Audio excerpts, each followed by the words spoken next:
Where do you think we can collaborate to speed and faster? And also, one aspect in terms of uh, Salesforce is a net zero company in terms of, what are some of the things that we can do? What are some of the solutions? How can we join hands to find a solution? I mean, I'll give you one interesting thing that we are doing. We're actually trying to solve the stubble burning problem in India.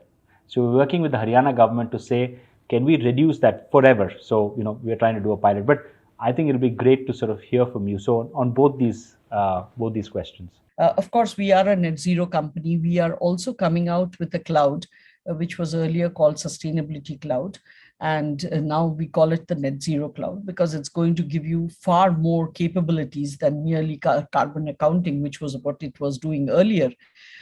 So that is something, which we definitely feel is something that we need to go and talk to our clients about.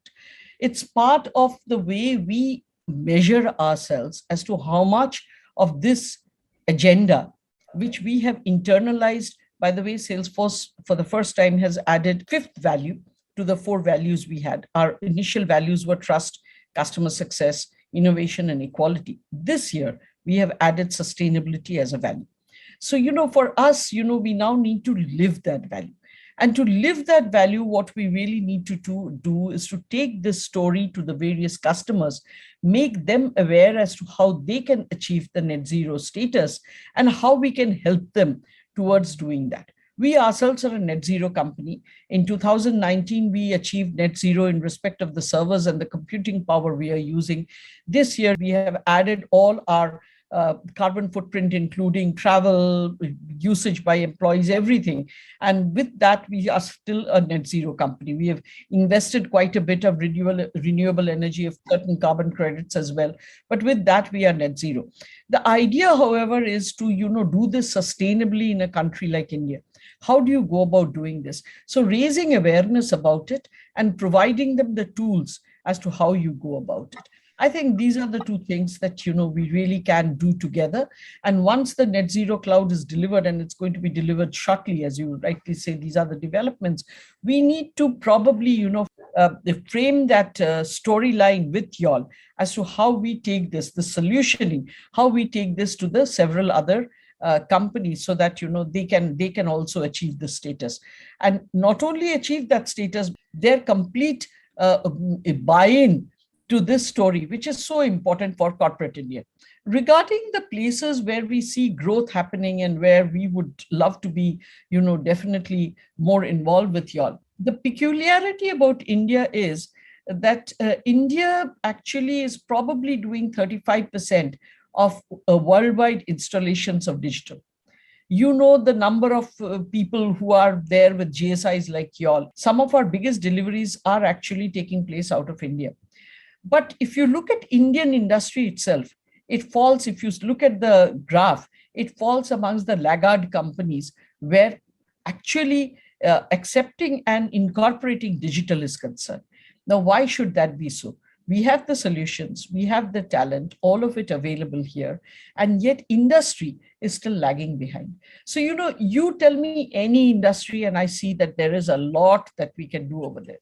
Of course, the easiest are the digital natives. That is the startup ecosystem. That's the easiest to, penetrate. The most difficult are the legacy. That is the PSUs, the behemoths, but they are the behemoths.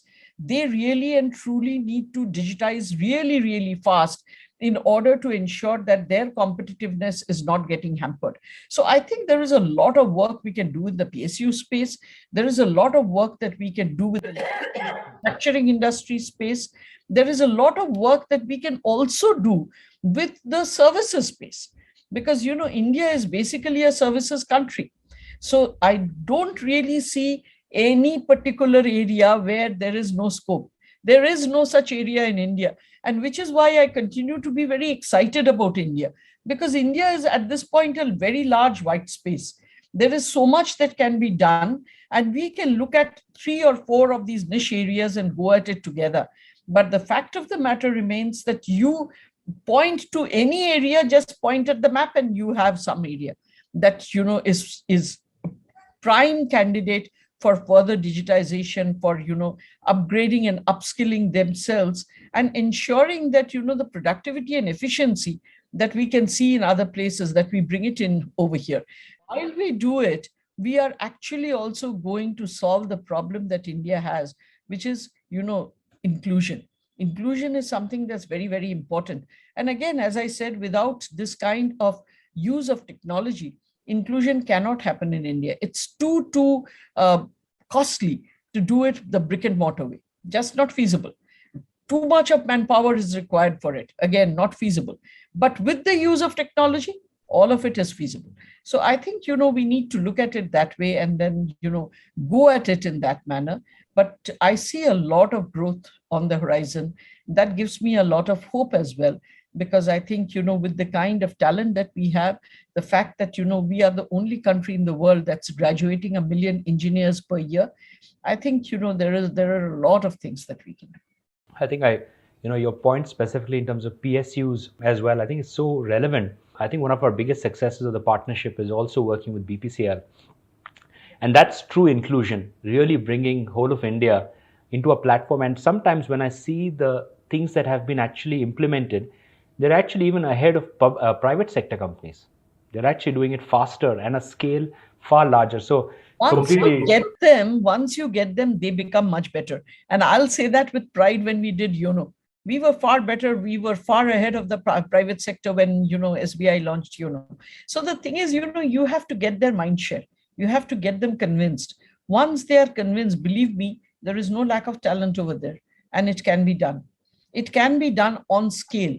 And that is the thing, that is the magic of India. Once you get it going, the sheer scale of it beats everything.